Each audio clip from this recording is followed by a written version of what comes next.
That he might, even in defeat, spoil the party a little bit? Well, there's a possibility of that. You know, we're both fighters. We're both smart guys. We're both fast guys. We're both puncher. There's a possibility of that, but you know, I want to take that out. I wanna take that as much as I can. I wanna make it exciting as much as I can. So, you know, that's the plan. That's the plan. Last night we talked, and you said that you were gonna come here and see if he's gonna hand in the VADA contract. Did they do that yet? Not yet. That's why ultimately today needs to be signed. It needs to be signed. Past today, I'm done playing their games. If you won't sign it, there's no fight? There's no fight. I'm done playing their games.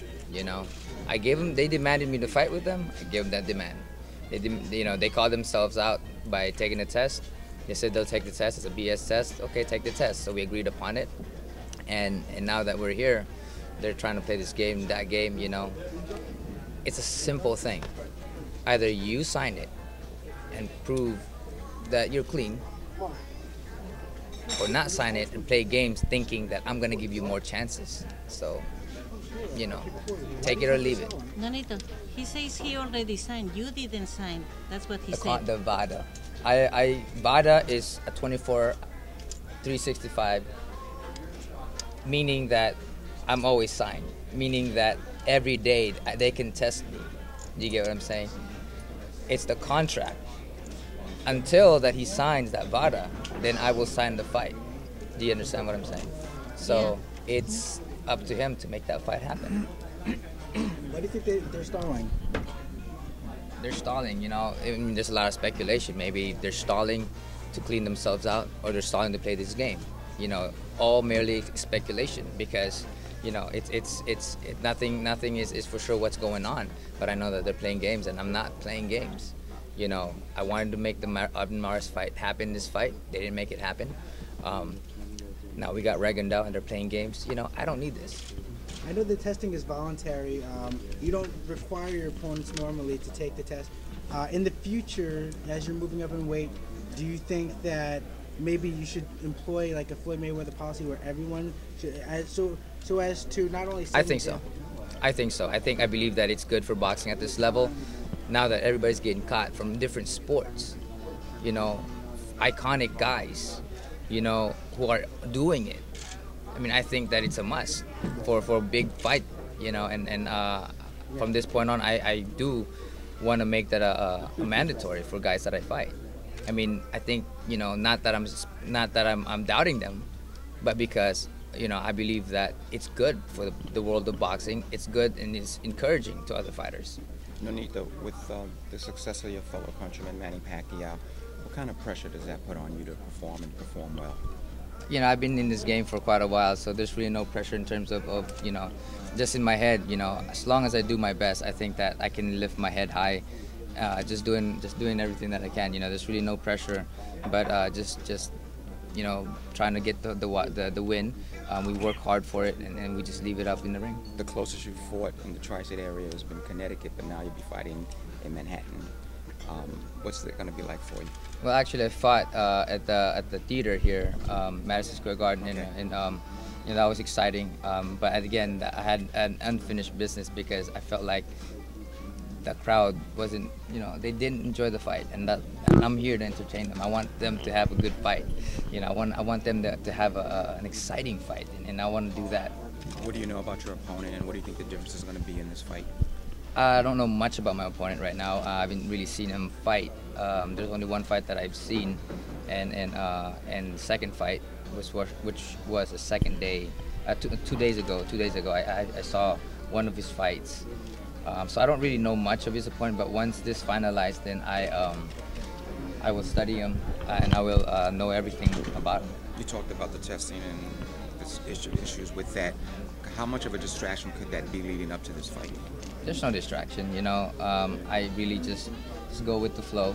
I want, you know, I mean, you know, if they sign now, there's really no distraction going forward. You know, I've done tests like 4 or 6 times, you know, 6 times last year, you know, and I'm used to that.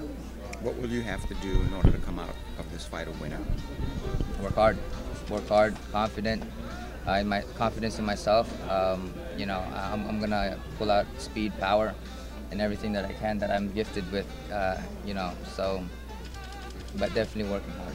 And Nonito, are you aware that the last time there was a fight here in New York and there was an issue related to drug testing and everything, that they allowed Abner Mares to basically test until he got it right? I mean, does it concern you that the commission may not, even though you may require the testing commission may not be on board with accepting the validity of the answers? Well, at least everybody knows, Okay. you know. But I think VADA is a really, you know, they test for everything. Mm-hmm. So there's no way of escaping. If it's in your system, it will be in your system. Again, you know, that is the jurisdiction of the New York Commission. And you know, we pretty much just give it. I mean, to me, you know, I always believe that cheaters should be punished. But at the same time, I want to challenge myself by beating a cheater. Donaire, in the past, you've said that the VADA testing was something for yourself, and you've never imposed it on any of your opponents. Why are you imposing it on Guillermo Rigondeaux? Well, they called themselves out. They said, "Oh, that's a BS testing. We don't care about that. We'll take anything, any kind of testing that you want, as long as you fight me. I fight you. I'm gonna fight you. So grant me what you said that you will do." And they called themselves out for that. And therefore, you know what? We negotiated, and that was there. So this is a stipulation now in the contract that he must do the testing. Yes, it was. You know, in order for him, they demanded from me, but they called themselves out to do that. So now that you know, I put that in the contract, we negotiated and we agreed upon it, then it shall be in the contract. Nonito, ESPN. How do you feel about fighting Rigondeaux? Good. I feel great. You know, I think that it's a very interesting fight. It's an exciting fight, but you know, we're ready for anything. What happened with Abner Mares? Well, that's definitely the promoter's thing. You know, Oscar said they sent $3 million. $3 million for what? You know, $3 million to pay me, $3 million to do this, to do that, and you're gonna show everybody that you're paying me $3 million for what? You know, it doesn't make sense. You know, contracts are put aside, and besides, the networks are not gonna pay little guys that amount of money. We all know that. I'm not getting that much amount of money fighting Rigondeaux. Both of our money put together. Anything from Rigondeaux that might give you complications because of his style? He's a very intelligent guy, and that's pretty much it. You know, he has a decent power, but again, a lot of the guys that he fought are in front of him. So, you know, that's the difficulty that he has to face with me.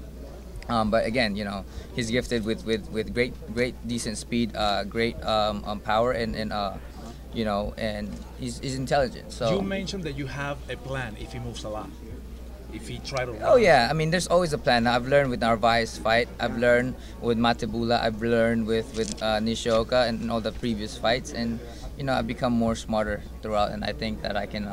I know that I can take him down. And what about all the ordeal about signing the contract and the testing and all that? What can you tell me about that? It needs to be signed. You know, they're playing games with me. They're making it hard for me. You know, it needs to be signed. You know, I'm not gonna play their games. You know, it's a yes or no.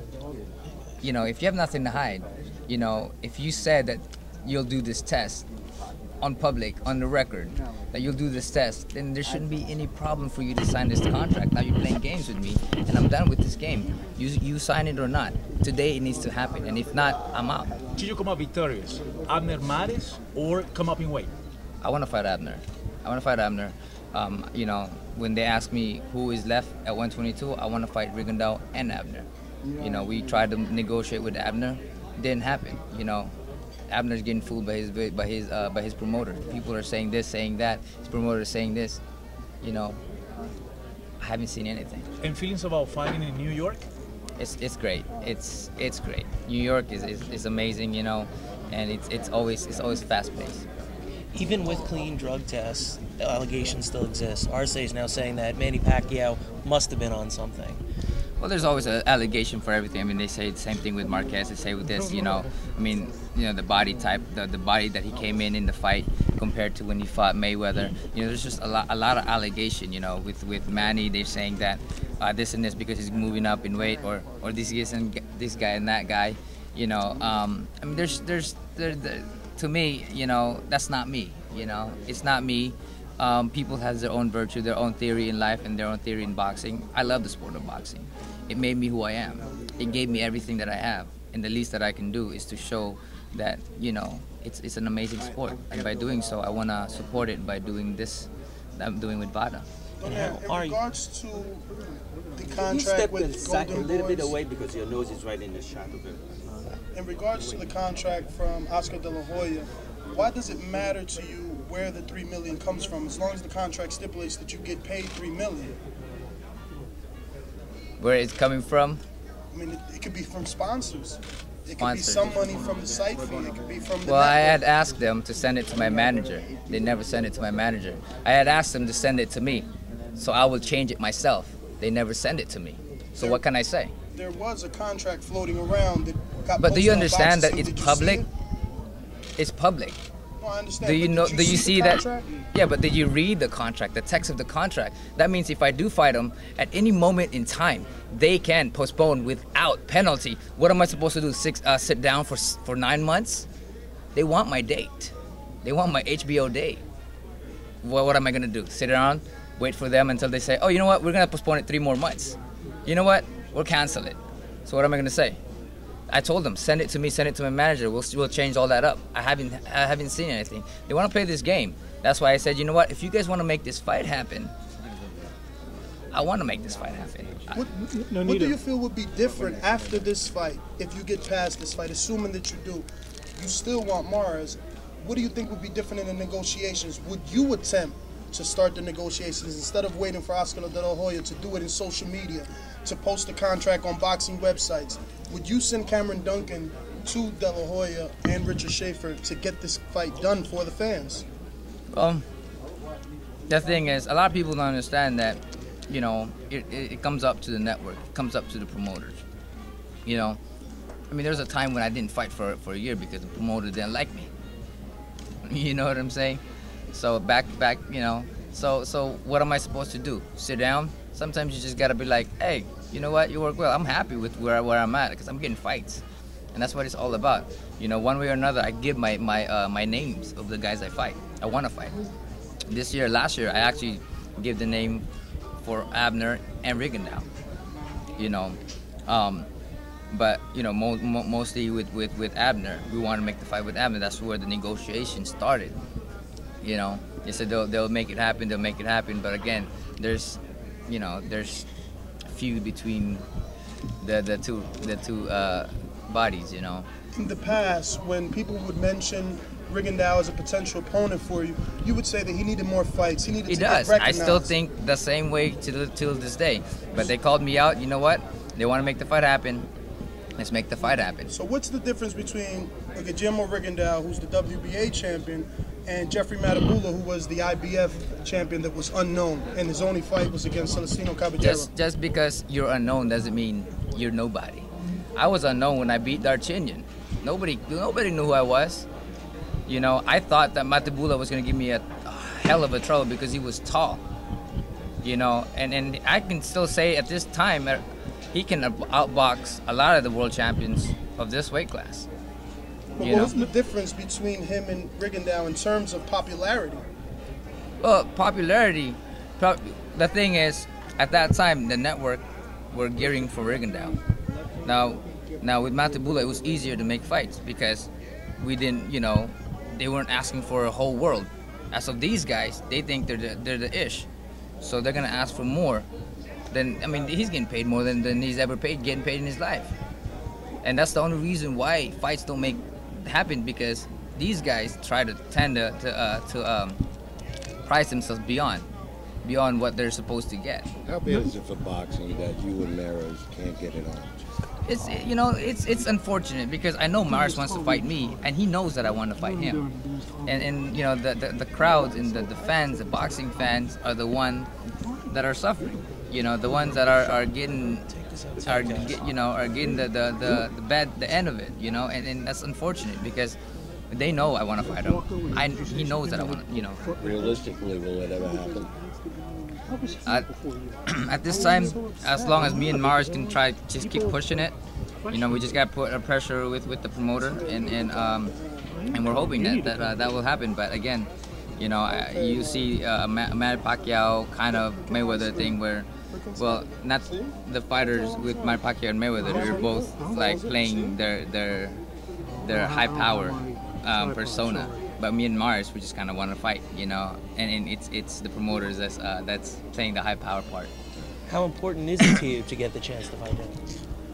Well, for me, you know, there's a lot of great fighters out there, and I would go for them. But to me, he's one of the guys that I set my eyes on, and when I do set my eyes on somebody, I want to fight that person. Like when I set my eye on Nishioka, you know, I thought it was the best in that division. And to be honest with you, last year, as much as it looked easy in the fight, that was the hardest fight because I had to pull everything off put everything off my pocket. You know, I have to bring all my cards in the fight. I had to set them up. I had to use my speed. I had to do this. I had to do that. And I was able to get them in the later rounds, but because I had to put everything together. Then followed it up with the RC fight where you had command and you went through. That one, the whole build-up, there's no real animosity because it's a buddy of yours. Does everything that's going on with this and the drug test, does that add more animosity? There is definitely a lot of that. It's funny because it's not even Rigondeaux who's doing that. You know, I talk to the guy who respects me. Not talk to the guy, but he's in front of me. He gives me a handshake. He's not saying anything. He's not mean mugging me. But funny, when we're walking in the hallway, these guys are like looking at me, looking down on me, and mean mugging me. I'm like, dude, you're not even fighting. Chill the fuck down. Pardon my language, you know. So you know, it's funny because all this crap talking that's coming from Rigondeaux is not coming from Rigondeaux. It's from all these people. Nonito, you're fighting Guillermo Rigondeaux. Like half these questions, or more than half these questions, have been about Abner Mares or drug testing. Does that bother you? No. I'm here to answer every question, you know. That's why I did the VADA testing 24/7, 365, because I ain't got nothing to hide, you know. But wouldn't you rather just be talking about this fight than a fight that's... Everybody, you know, I'm always accepting in everything, you know. Everybody's always entitled to their opinion and their questions, and I'm more than willing to answer every questions that they have, and it's fun, you know. It's fun what they have to say. And in some regards, do you believe that this maybe is a tougher test than Mares because of the different style that Rigondeaux, the amateur experience that he brings to the table? I don't think any amateur experience will be much of a difference for me. I mean, he's naturally talented in the boxing world, and that's good for me. I like that, you know. But Mares is a one-sided guy. As of this guy, he knows how to survive, you know. The fact that he's been rocked a few times, Rigondeaux was dropped, I believe, by Marroquin a couple fights ago. Your power, obviously, everyone knows about it. You feel this is a guy that you can get out of there? Well, one thing that a lot of fighters know is that one punch from me can cost them the fight. So he's wary of that. He's aware of that. And one last question: before Rigondeaux signed or agreed to this, I know he hasn't signed yet, the name Darchinyan was probably maybe Plan B. Were you excited about that opportunity? You know, with Darchinyan, he gave me an opportunity. I will give him that opportunity, you know. And the funny thing is, we were supposed to fight, and I still remember this date because I was really disappointed. August 21, 2009, or 2009, 2010. 2009, right? We signed the contract. The next day, he said he's not fighting me, you know, and that was 3 months. I mean, if you look at the internet, it says that, you know, that, oh, we didn't sign a contract, but the fight was 3 months, you know, still. So, you know, I don't know what's going on. I mean, Darchinyan he has his mouthpiece on, and he's always been that way. But, you know, he just wants that fight, and I'll give him that opportunity. I have clients in the Philippines. Hold on, let me get closer. Hey, give me some water. Say in Tagalog, just how much you're looking forward to this fight. Should it go forward? Magandang laban ito. So, excited ako sa laban ito. Now, how much is the drug testing a cloud over? You want me to say in Tagalog too? Please. Say it again. Just how much do you think that the drug testing is causing like the cloud and animosity? Importante sa akin yung drug testing because kailangan yun sa boxing eh. Importante yun sa boxing na malinis kami. And also just what message do you have for the fans back home? Nagpapasalamat po ako sa inyong lahat, sa lahat ng mga support nyo, sa lahat ng mga prayers nyo. So nagpapasalamat po ako sa inyo. Thank you very much.